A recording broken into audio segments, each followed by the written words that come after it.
What's up, everyone? We're back for post-game Locked On Bucks, and 24 hours after we just did a lengthy podcast on Giannis dominating the Thunder, pushing himself into the MVP conversation. He dominates the Hawks and really pushes himself into the MVP conversation. Scoring title within grasp as well. So another dominant performance from Giannis. Some pretty good defense on Trae Young throughout. And even though the Bucks took a while to close out the Hawks, they did get the job done. 6 wins in a row. They're in the second seed. There's plenty to talk about. Let's get going.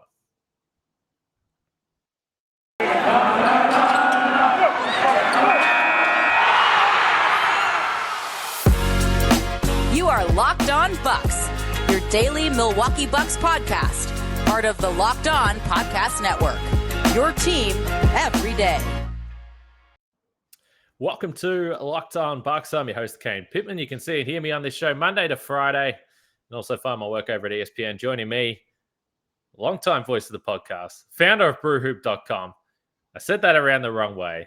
I got stuck and didn't know where I was going with Frank's intro. It's Frank Madden, and we thank you for making Locked On Bucks your first listen of every weekday, particularly after another win, and particularly after another big Giannis performance. And Frank, look, 27 minutes last night for his 39 points. So by that account, you could say he was just dragging the chain a little bit in putting up the points tonight. 43 points, but he took 37 minutes to do so. He also reeled in 12 rebounds, 5 assists, a steal, 15 of 22 from the field, and overall bullied the Hawks into submission, or bullied the Hawks into their coach intentionally getting himself an early shower because he'd had enough. He couldn't handle the physicality from Giannis anymore. But the Bucks win this one, 6 in a row. And from early on in this game, Giannis, you could tell, felt like he wanted to overpower this Hawks team. Yeah, I mean, he's obviously played really well in the East finals last year before the injury, and on paper the Hawks, I mean, they've been a bad defensive team this season.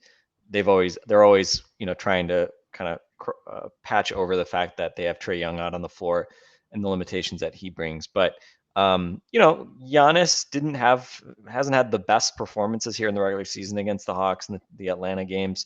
We've seen Okongwu give him some problems defensively, 1v1. But yeah, I mean, it came right from kind of the word go tonight. This game was really all about Giannis being that driving force that he so often is. And the DeAndre Hunter, a couple times DeAndre Hunter got matched up on Giannis, and in theory DeAndre Hunter maybe should be able to defend Giannis a little bit. He's a good defensive player, pretty good size, obviously not Giannis size. He's more of a kind of 3 small ball 4, but I mean, Giannis blew right by him baseline for a dunk in the first quarter. He was one of the handful of Hawks who flopped trying to draw an offensive foul and instead just landed on the floor watching Giannis get layups. Clint Capella.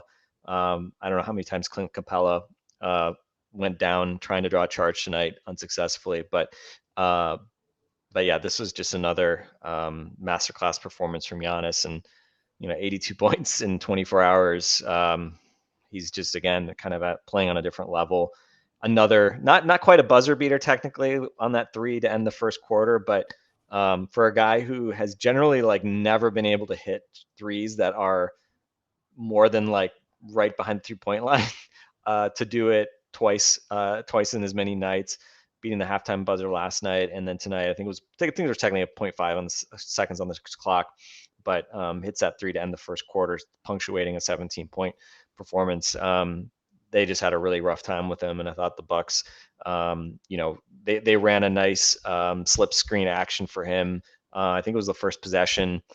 Usually Giannis sets real screens early in the game. I sometimes joke that they kind of save the screen slipping for the fourth quarter when they want to get him diving to the rim for an alley-oop. They ran one on the first play tonight. He goes down the lane. Hawks were not expecting that. Hawks were expecting him to set a real screen. He runs down the side of the lane with, where Trae Young was, which, we talk about weak side, strong side. Wherever Trae Young is the weak side. I don't think Trae Young is coming down to tag Giannis, diving down the lane to the rim. He gets the finish on that one. And The left-handed, that first quarter left-handed alley-oop, just incredible, right? I mean, we've seen him do that with his left hand, just go up full extension. He's using the left hand because he can't get there with two. The ball's too high, and he just somehow guided another one of those in tonight. So he was just in his bag, and the attacking was just relentless. And other than that 2-point second quarter, 17 points, 2 points, 12 points, and 12 points for him. I think he's up to 29.7 points per game now. So just playing at just such a ridiculously high level right now, and kind of doing a little bit of everything. And fortunately, I think, overall, I actually thought this was like a pretty solid performance. I think you would have felt a lot better if the Bucks could have just, midway through the fourth quarter, just extended the lead and just kind of put it away. Instead, I don't know if we'd call it a play with your food type situation. The Hawks obviously are a talented team, but they just couldn't quite put them away. Jrue Holiday had a really tough night shooting, some bad turnovers. But Chris, Bobby, and Giannis were terrific, and once again the offense just kind of powering the way. Although I thought the defense was okay. I mean, I didn't think the defense was bad. Didn't feel as low energy defensively as last night against OKC.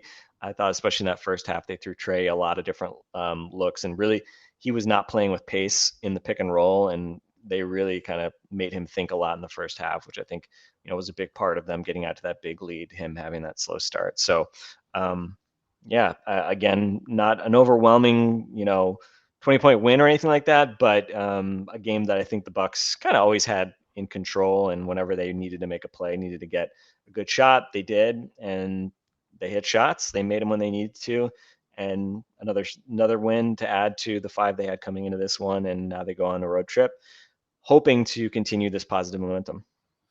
So Giannis 1 for 5 from 3 in this game. So I guess if listeners out there that listened to the podcast yesterday want to blame us because we suggested, well, when I say we, I'm really dragging you into my own mess here. I suggested maybe he would never miss a 3 again in his career. Wow, who knew that would backfire, right?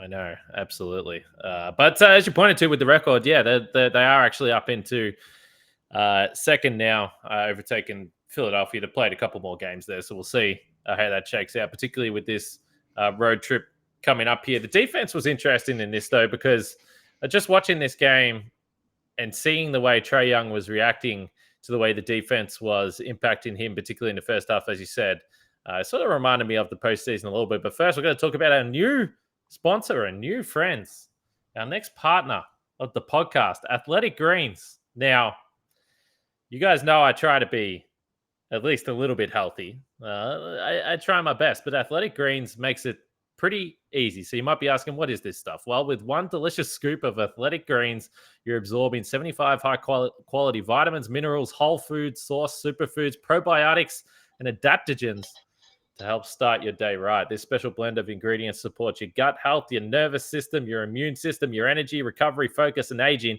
Most importantly, the gut health.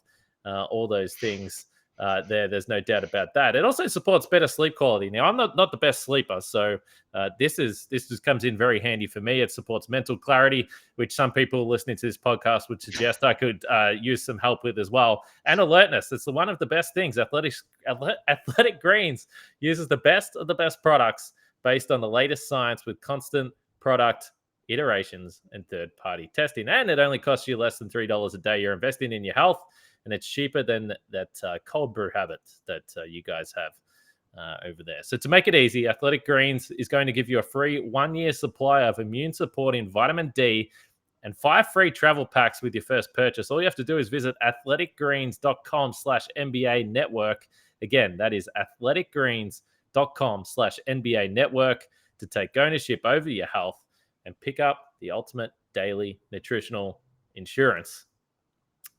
And, of course, don't forget about our friends also at betonline.net, because it's that time of year again. I'm not a big college basketball fan, but my Twitter timeline is starting to be overtaken with the college basketball stuff. So if you're into that, you can get all the latest odds, contests, and player props. BetOnline.net is the number one source for all your sports betting needs and info. It remains the best spot for scores, podcasts, and news this season. And it's not just basketball. You can get wagering information on all your favorite sports and Vegas casino games as well. Head to the website today or use your mobile device to learn more about the trends and action.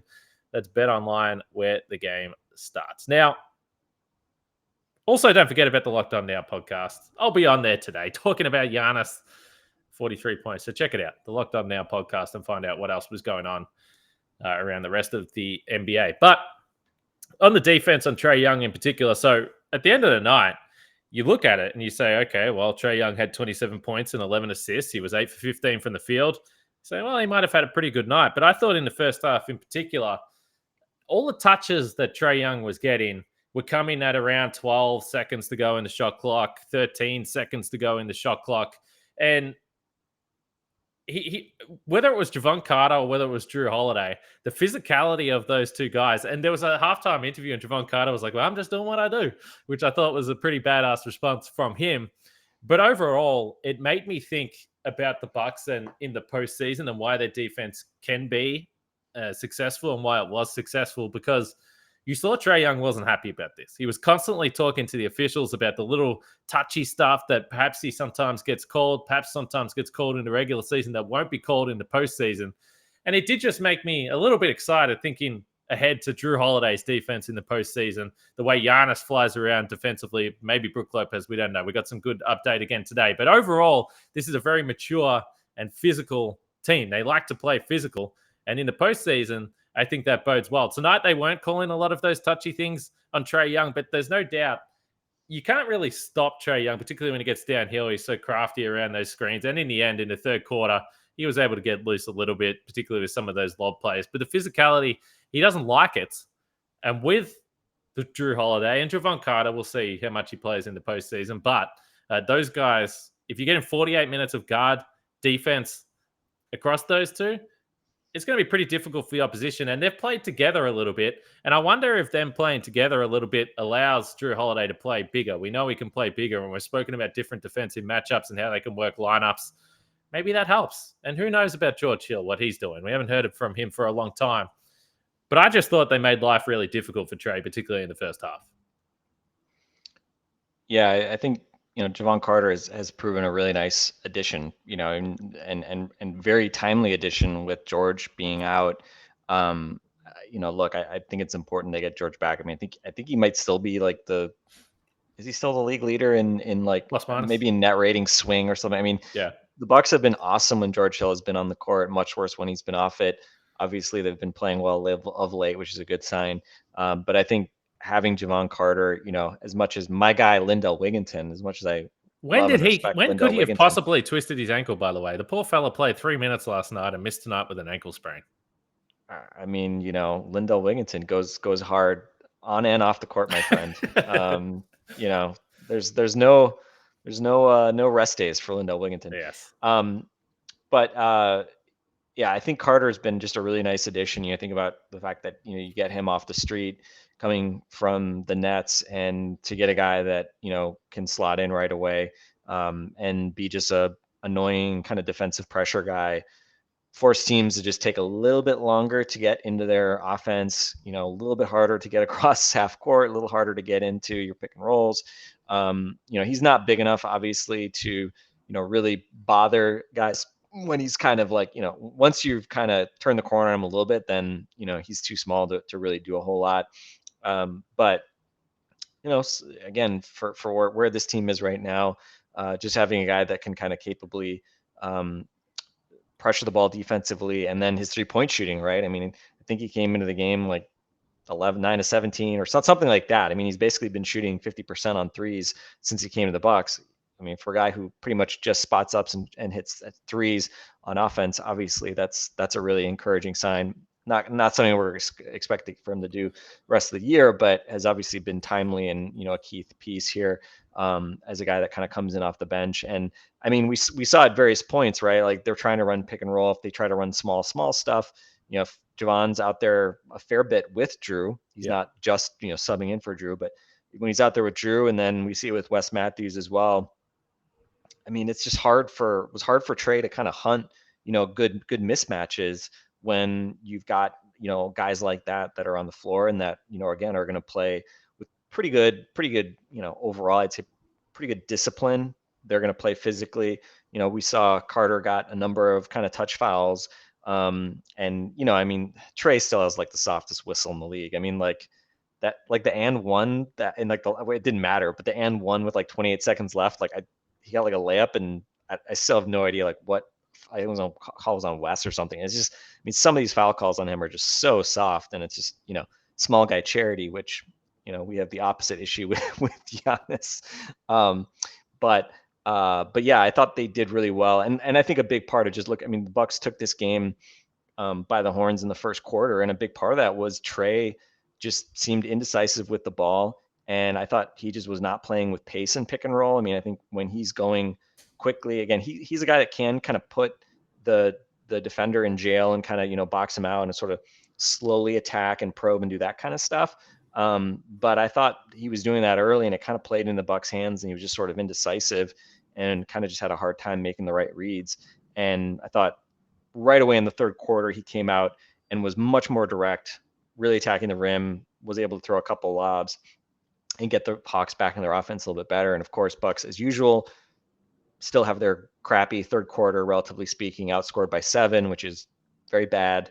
So some things, unfortunately, on the negative side also continuing. But overall, I think when you look at the Hawks, if you can keep Trae from just going like completely nuts. I mean, I watched the Hawks play down the stretch against the Bulls the other night, and Trae got loose and scored like 39, right? So you avoided that. 3 out of 9 on threes. They were all pretty much like very long threes. It's not like he was taking easy threes tonight. Hit a couple very long ones, but for the most part, I thought they maintained pretty good discipline on him. And yeah, I mean, he got some things going late, and Griff did some fouls as he often does, but for the most part, I thought Bucks did a nice job, and they didn't really let kind of the big guys feast too much on like lobs and stuff like that all night long. So generally pretty good, and especially not feasting John Collins, who I always say that like it feels like John Collins hits every like contested mid-post jump shot he takes. So I need to call myself out here, because John Collins did not hit any of those, nor did he hit literally any other shot tonight. He was 0 for 9. He was 0 for 9 tonight, which is pretty wild. And he also got cooked repeatedly by Chris Middleton a few times on switches.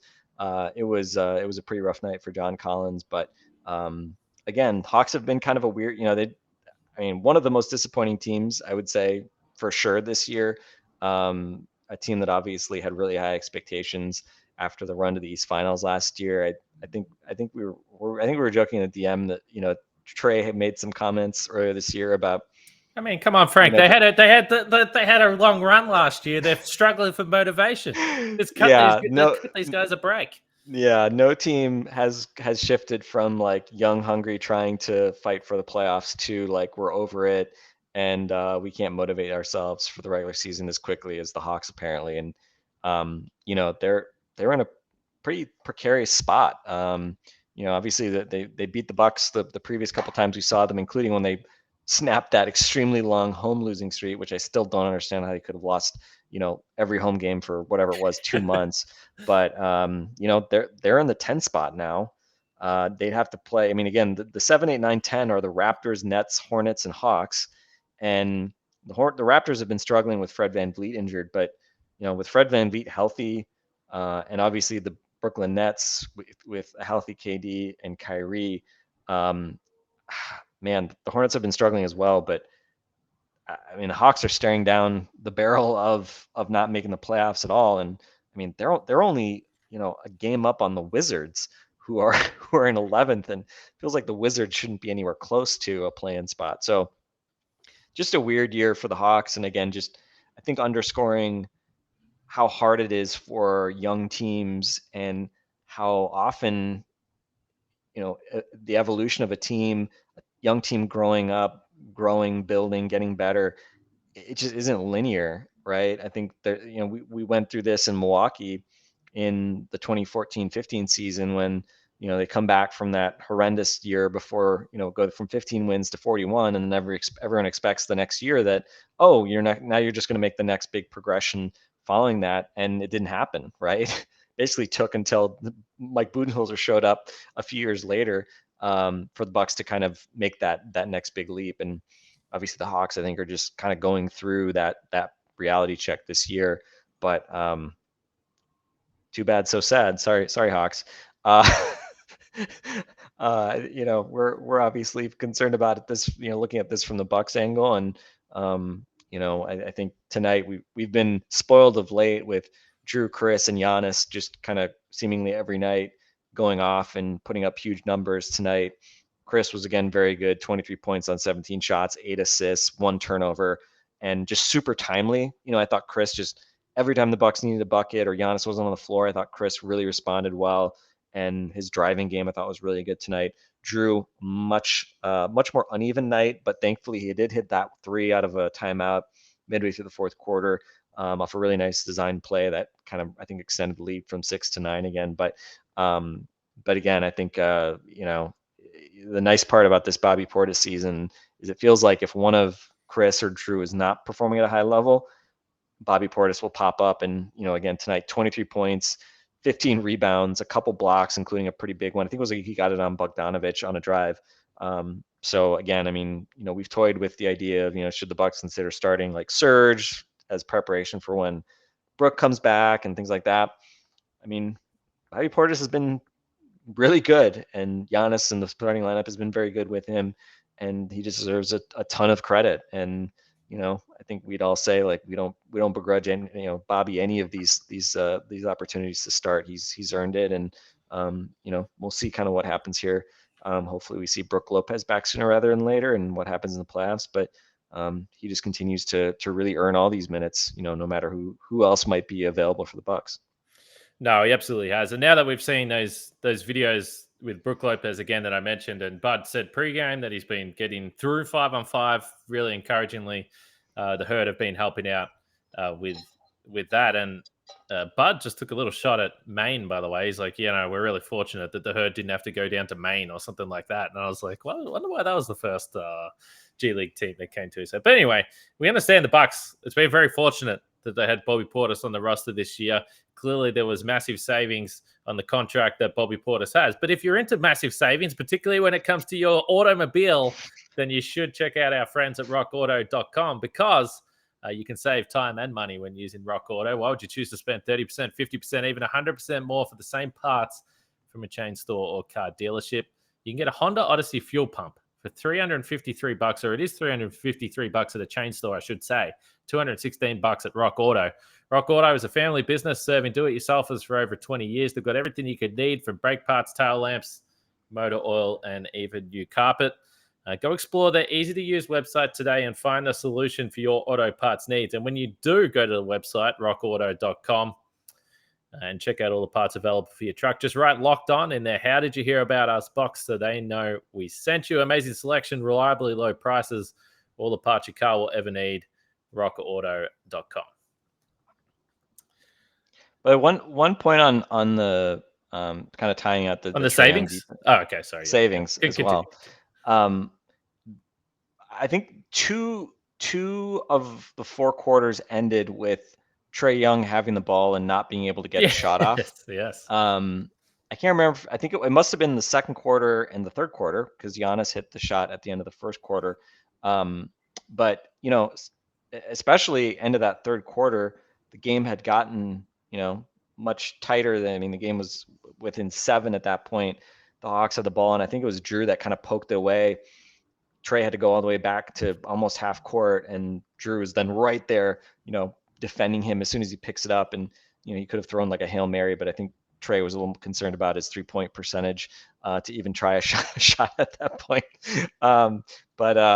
Similar story at the end of the second quarter. I think he came up, was in the middle of the floor, and, thought he was going to make a pass, picked up his dribble. Bucks did a nice job cutting off his passing angles, and ultimately they just didn't even get a shot off. So, third quarter problem's still an issue, but you'd certainly look at the way the Bucks finished quarters with Giannis hitting that 3 to end the first quarter, and then 2 consecutive, jobs of, again, stonewalling the Hawks and Trae to even prevent them from getting shots off in the second and third.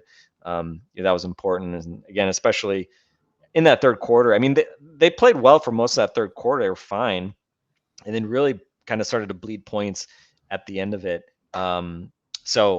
Again, just not able to put together a full 12-minute third quarter. But fortunately, win after win here, it hasn't come back to bite them.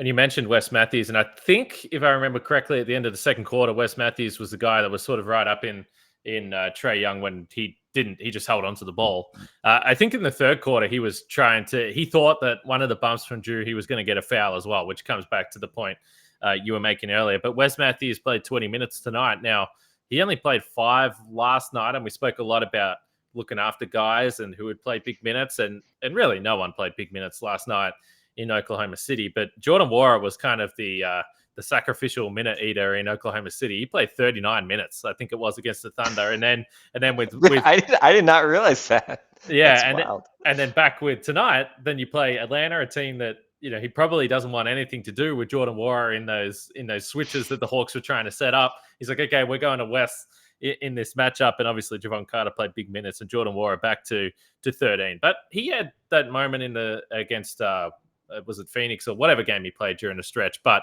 I thought it was interesting when I saw that high minute load last night, what was going to happen with him tonight. And I think for the most part, Bud was riding it out with Jordan against the Thunder. The other thing that I just have to say, and I can't sit here and say that I've watched the Hawks a whole bunch this season, so it might be something that's directly tied to the Bucks and because they are such a threat in transition. But this goes all the way back to the Eastern Conference Finals last year. But if you were a Hawks fan and you had to watch that team constantly giving those fouls in transition as soon as the opposition has the ball, I don't know. Maybe I don't think that I could sit there and say that this is enjoyable to watch. And some of them tonight, there was one that was a genuine 3-on-3 transition play, and Lou Williams just grabbed Jrue Holiday by the arm. Yeah. And it's just, I know we've discussed it, and there's probably not even too much to talk about, but I just want to say Atlanta, in my opinion, from what I've seen, the worst offenders, particularly when it comes to playing Milwaukee. It's just terrible. It's just annoying to watch, and I don't like it. They've got to do something about it. Yeah, I mean, I'm surprised that this seems like such a no-brainer to turn, sort of the intentional take foul, formerly known as the Euro foul, but I mean, FIBA has legislated this away, so it's pretty unfair to call it the Euro foul at this point. It's really easy to solve this, right? I mean, you just give, as FIBA's basically just said, all right, refs, you call it on the spot, referee discretion. If you think it's just an intentional foul to stop a play, it's 2 free throws in the ball. I think the G League has done their own version of this. I think it's 1 shot in the ball. Hey, I would say make it 2 shots, right? If it's like a blatant foul that a guy's not playing the ball and he's just trying to stop a fast break, just make it 2 fouls and make it 2 shots in the ball. I mean, basically do it the same thing as what you do currently on clear path fouls. And the upside is we still waste so much time trying to figure out if clear path fouls are like technically meet the criteria. Well, guess what? Like every clear path foul would be it's basically a take foul. Like if you just told the referees, like, you know what, guys, you are supposedly the best at what you do, so we're going to ask you to make a call if a guy is making a legitimate play on the ball, or if he's just trying to stop the fast break, and if he's doing the latter, make it 2 free throws on the ball. You would get rid of basically all those reviews for clear path fouls, and you would strongly disincentivize defenses from screwing around with plays that just aren't basketball, right? And that's kind of the funny thing, right? Like I think back a few years ago, I haven't heard anybody really push back on the idea of instituting a take foul penalty like this. We had that whole argument about Haka situations a few years ago, and it's so weird to me, like, that people were against basically putting in rules that would prevent teams from just intentionally fouling bad free throw shooters off the ball, because it's just like, I always ask 2 questions. One, is this good for the product from a viewing experience? Do fans enjoy this? Are fans around here saying like, wow, I really appreciated that take foul, or man, watching the opponent hack DeAndre Jordan or whoever when he's 50 feet from the ball, that's basketball, right? No. And 2 is kind of what I was just alluding to, but like, is this actually a measure? Is this actually like part of what you would say like proper basketball? Like, is this, and to me, like, I guess I can kind of say like, hey, taking not an intentional foul, but like if a guy's got a layup and you slap him on the arm, whatever, like, okay, if it's not in dangerous ways, like, yeah, that I'd say is like, it is part of the sport, right? You wish you guys just would more seriously contest, but just grabbing a guy because it's a fast break, like, what a non-basketball thing to do. And fast breaks are like the most exciting part of this sport. Yeah. Something that fans love. I don't know. I'm preaching to the choir, obviously, Kane. But by the way, I It mean, just seems like an obvious thing to do. Well, Atlanta are a really entertaining team as well. They've got a bunch of high flyers, so that's why it works both ways. By the way, I cover the NBL here in Australia, and they have FIBA rules. So they also have the unsportsmanlike 2 free throws and the ball. And I've had people ask me, yeah, but it's like difficult to tell. And I can tell you right now, it's not difficult to tell. They can still give fouls if they need to late in games. The defender jumps in front of the guy, swipes at the ball. It's a lot different to grabbing someone literally from behind or their arm or anything like that. The referees are smart people. It's very, very easy to tell whether it's an intentional foul or someone's making a play at the ball. Even if the result is technically the same, it at least forces you somewhat to at least pretend that you're trying to play some defense. So anyway, I just think, watching that game tonight, it was our friend Eric Name. I don't know if you saw it on Twitter during the game, but he was he was tweeting like, "Oh my goodness, did anyone see that great basketball play from Lou Williams?" and the like. So anyway, it's just ugly to watch. But Giannis isn't ugly to watch. And we'll be talking about Giannis on the Locked On NBA podcast. I'm on there tonight. We're going to record here in just a little bit. So if you're finished with us and for some sick reason you want to listen to me talk more, you can listen to the Locked On NBA podcast, and we'll recap everything that's going on across the league for tonight. Bucks and Warriors. Now, it's my understanding that Draymond Green has said he's coming back a couple of days after this. So there'll be no Draymond in this game. So the Bucks, purely for the sake of the win-loss, maybe not for our entertainment value, but for the win-loss aspect, the Bucks catch a little bit of a break there, but they go out west for a few games. And like I mentioned to you, and I don't know whether you ended up looking it up or you have any idea, but the Bucks, to me, I can't remember. They haven't been in the number 2 seed for quite a while. Now, it might only last until literally tomorrow, depending on what happens with this Philadelphia and Brooklyn game. But nonetheless, go Nets. Go Nets. Go Ben Simmons. Go Nets. Go KD. I am just let's just be Kevin Durant fans for tonight. Yes. Okay, let's just say that. We can do that. And also, what we also want is Joel Embiid to score 20 points max. So then Giannis will take clearly the scoring title. By the way, I tweeted afterwards that Giannis was just a fraction behind Joel Embiid. The Bucks tweeted that he is actually the scoring leader. I think if you go to the fractions, Joel Embiid is like 29.73. Giannis is like 29.68 or something like that. So Giannis, I don't think there's no... The NBA is going to the decimals, right, Frank? There's never been a tied scoring. If they're both 29.7, we're going to a second decimal place, surely. I have to think so. I mean, I'm trying to think back. I think I know there's been multiple things written about when George Gervin and David Thompson dueled on the last day of the regular season. I don't think it came down though to like a tenth of a point or something like that. But yeah, I mean, I think I would say just use your calculator and just go out another decimal point. But as I was saying yesterday, I'm all about getting to 30 points per game. So I mean he added another 0.3 points per game tonight. Which, by the way, it felt like it should have been harder to do than it was. Like it was a nice little bump he got tonight. I like it. Yeah. I mean, it is just crazy looking at. I mean, we were kind of playing around with some of the stuff after the game, and just looking at his splits since Christmas. Right, he had COVID. He comes back on Christmas Day, has the monster game against the Celtics, and I think I'm trying to remember what it was off the top of my head. I think it was like 32 points a game, something like that. Since then, the last 3 months, he's been above 31 points a game each year. Basically, every month he's like, it was like 31, then 32, then 33 from January through March. I mean, it is just crazy how much he is just taking it to teams. And I think since Christmas, he's like 65% true shooting. I mean, he's just been on an absolute heater. And by the way, I think Jrue and Chris are both above 60% true shooting since Christmas as well. So the Bucks offense, since January 1st, I think I mentioned yesterday, they're fourth in offense, 18th in defense. So defense that leaves something to be desired. But yeah, the offense has just been stellar, and Giannis obviously the catalyst for all that. And tonight just another just incredible performance where the Hawks just had really no chance of stopping him. So as we wrap up this podcast, I think we should, and we always say we appreciate the listeners that we have and the comments you leave. I always try and reply, particularly on YouTube, to any comments that you guys leave. We love all our listeners. And I think that we should do a better job of reading out some of the comments that we get from our excellent listeners. So I'm going to finish today's podcast with a comment from Lucas Redicop yesterday. Hopefully I've pronounced that correctly. After the post-game pod against the Thunder, he said, "Another great pod by two intelligent men who are smart."